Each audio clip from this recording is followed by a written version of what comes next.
या देवी सर्वभूतेषु मा स्कन्दमाता रूपेण संस्थिता नमस्तस्यै नमस्तस्यै नमस्तस्यै नमो नमः। आप सभी को नवरात्रि के 5वें दिन की ढेर सारी शुभकामनाएं। आप सभी पर माँ स्कंद माता की कृपा सदा सर्वदा बनी रहे। नवरात्रि के 5वें दिन माँ स्कंद माता का पूजन किया जाता है और इस दिन इनकी कथा सुनने से संतान चाहने वाले को संतान की प्राप्ति होती है और व्यक्ति की सभी मनोकामनाएं पूर्ण होती हैं। तो आज हम सुनेंगे माँ स्कंद माता की कथा। नवरात्रि का 5वां दिन 13 अप्रैल दिन शनिवार को है। आज माता स्कंद माता की पूजा की जाती है। मान्यता है कि स्कंद माता की पूजा करने से मंद बुद्धि भी ज्ञानी हो जाता है।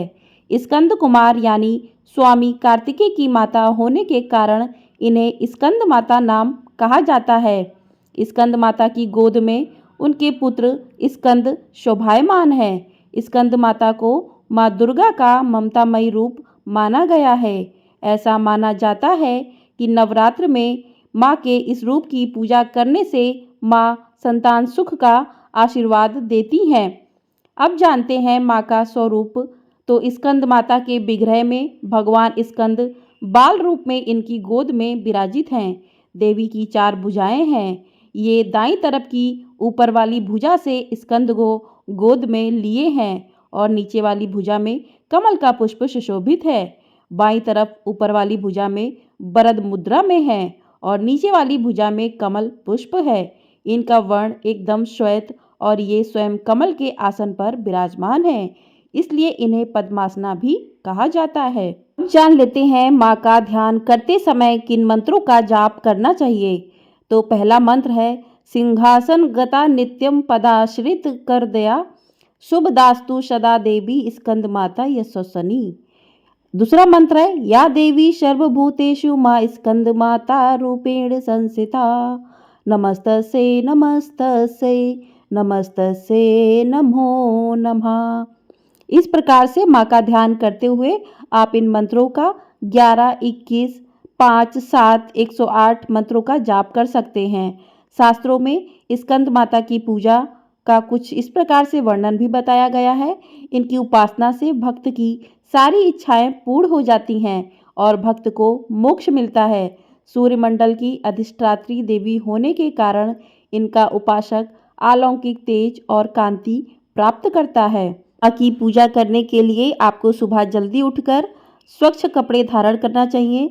उसमें आप सफ़ेद या फिर पीले रंग के वस्त्र धारण कर सकते हैं और उसके बाद चौकी पर जो आपने माँ को विराजमान किया है वहाँ पर आसन डालकर सबसे पहले सभी को गंगा जल से स्नान करवाएं। उसके बाद धूप दीप नैवेद्य चढ़ाएं और माँ का जो प्रिय भोग है वो खीर और केला है। तो आज के दिन माँ को खीर और केला जो है ज़रूर उसका भोग लगाएं।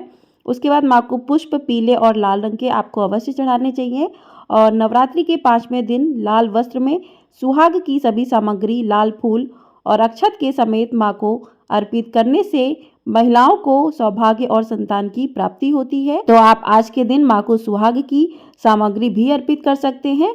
देवी की कृपा से आपकी झोली खाली झोली भरती हैं और सभी मुरादें पूरी करती हैं।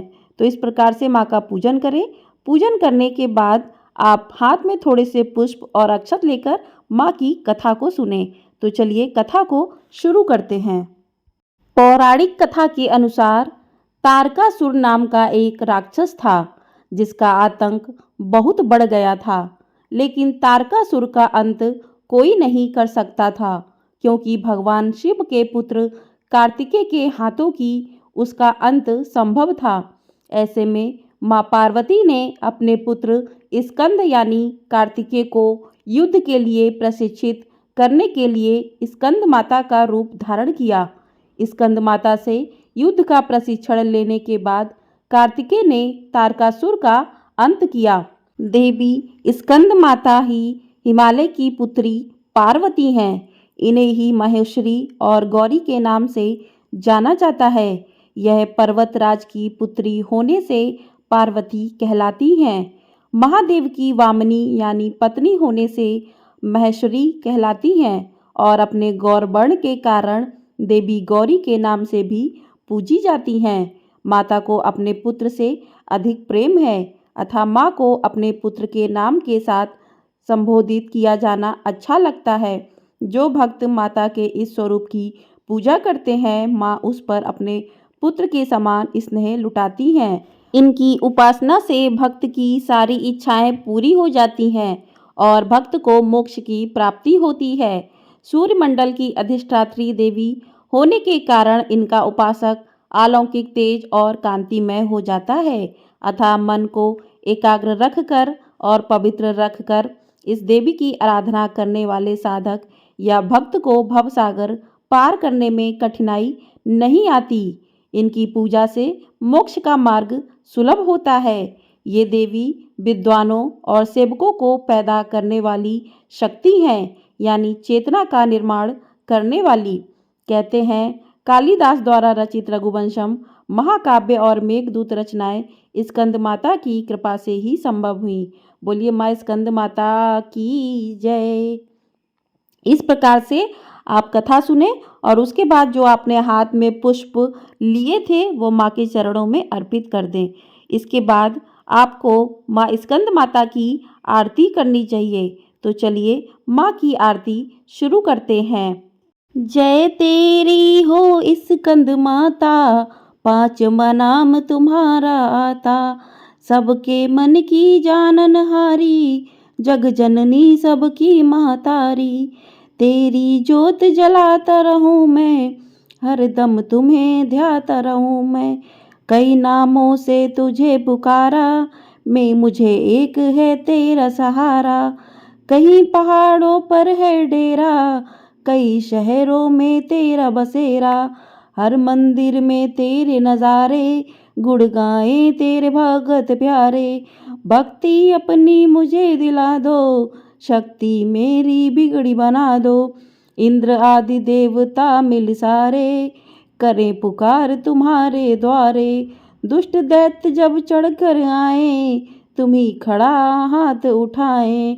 दास को सदा बचाने आई, चमन की आस पुराने आई।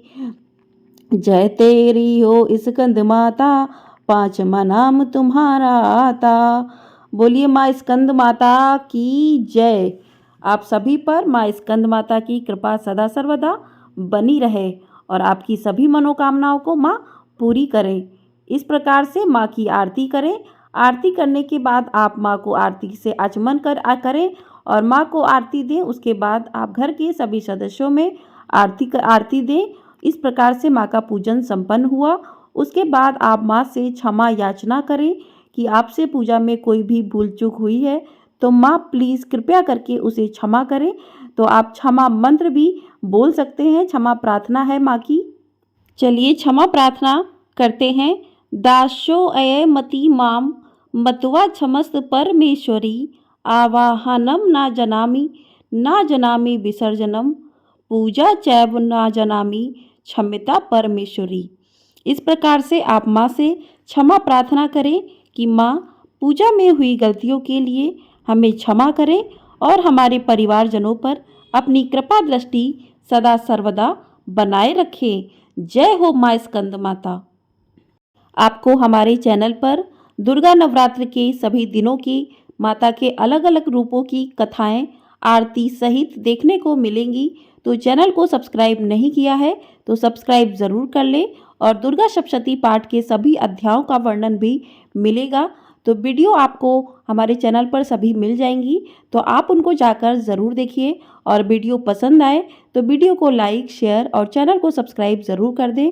आपका एक लाइक हमारे लिए बहुत ही ज़्यादा महत्वपूर्ण होता है और कमेंट बॉक्स में जय माता दी ज़रूर लिखें। आप माता रानी माँ स्कंद माता की कृपा दृष्टि आप और आपके सभी परिवारजनों पर सदा सर्वदा बनी रहे और आपके सभी मनोकामनाओं को पूरा करे।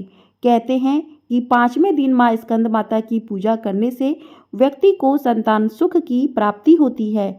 तो आप माँ को उनके प्रिय पुष्प, प्रिय भोग, प्रिय रंग के कपड़े पहनकर उनकी पूजा आराधना करें और माँ की सच्चे मन भाव से पूरी श्रद्धा से भक्ति करें।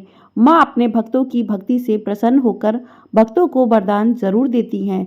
जय माता दी।